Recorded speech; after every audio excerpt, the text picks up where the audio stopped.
According to the United States Surgeon General, we are in a loneliness epidemic. 1 in 4 adults report feeling completely isolated, disconnected, alone. But you chose to cut people off. You looked at your phone, saw their name, and decided not today, not anymore. And here is what nobody talks about. You do not feel lonely. You do not feel broken. You have never felt more at peace. So when did this start? When did you become the person who walks away and does not look back? You were not always like this. There was a time when you were the reliable one, the friend who picked up at 2 in the morning, the family member who kept the peace, the partner who absorbed everyone's problems like a sponge. You were the one people called when things fell apart, and you answered every single time. You listened to the same complaints, gave the same advice, watched them ignore it and come back anyway until one day something shifted. You did not pick up the phone and the world did not end. It actually got quieter. That moment, that was not weakness. Your brain was doing exactly what it was designed to do. Psychologists have a name for this. Dr. Stephen Porges calls it the Polyvagal Theory. Your nervous system has different modes, and one of them is designed specifically for protection. When you have been drained too many times, when people have taken more than they have given, your brain does not wait for permission. It flips a switch. It moves you from social engagement mode into what researchers call the dorsal vagal response.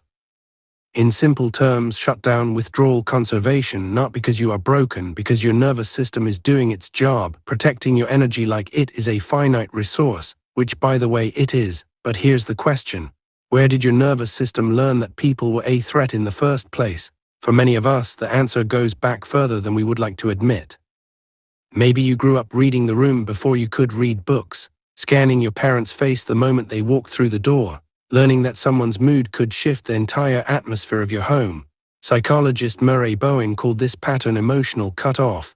It's what happens when a child learns that closeness comes with a cost, that love and unpredictability are a package deal, so you adapted.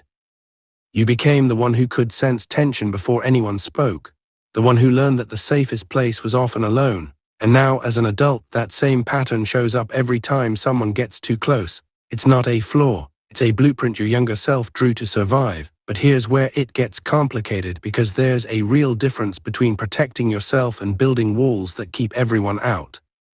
Here's the honest truth. Not all cutting off is created equal. The Centers for Disease Control reports that prolonged social isolation increases your risk of heart disease by 29%, stroke by 32%. It's not just emotional, it's physical. But here's what they don't tell you. Being surrounded by the wrong people can be just as damaging. So how do you know the difference? Walls block everyone, the good, the bad, they're uncertain, they are built from fear. Boundaries are selective, they are built from self-awareness. If you cut someone off and felt relief, that's data. If you cut someone off and felt peace, that's not isolation, that is protection. The question is not whether you should let people in, it's which people deserve access to your peace. And chances are you already know exactly who those people are. You've been watching them for years. Here's something fascinating about people who cut others off. You don't do it randomly. You do it because you have become incredibly good at recognizing patterns. That friend who only calls when they need something, you spotted it by month 2. That family member whose compliments always come with conditions, you learned their rhythm years ago. That person who love bumps you then disappears, you saw the cycle before it completed. A 2023 study in Nature Neuroscience found that people who experienced early emotional stress developed heightened activity in their brain's threat detection regions. In other words, your brain got really good at reading people. Researchers at the University of Iowa discovered that the frontal lobe, the part responsible for complex social decisions, works overtime in people with this background. You're not paranoid, you're not too sensitive. You are processing social information at a level most people don't even access. That ability to sense when something is off, that's not a flaw. That's thousands of hours of data refined into an early warning system. And when that system says this person will drain you, you've learned to listen. So no, you're not lonely, you're not broken, you're just selective. And there's a word for what you're actually experiencing. Society has a word for people like you. They call you isolated, withdrawn, antisocial. But those words assume something is missing, that you're incomplete without constant connection. Here's a different word: solitude. Loneliness is the absence of connection you want. Solitude is the presence of peace you chose. You aren't sitting alone wishing someone would call. You're sitting in your space, finally able to hear yourself think. Your phone is quiet, and that quiet feels like relief, not rejection. The people who don't understand will say you're running away from something. But you know the truth, you're not running away. You're running toward something, toward peace, toward clarity, toward a version of yourself that doesn't exist in chaos. That's not isolation, that is sanctuary. And if you're watching this video wondering if there's something wrong with you, I want you to hear this clearly. There is nothing wrong with you. You are not cold. You are not heartless. You are not incapable of love. You are someone who learned the hard way that not everyone deserves access to your energy.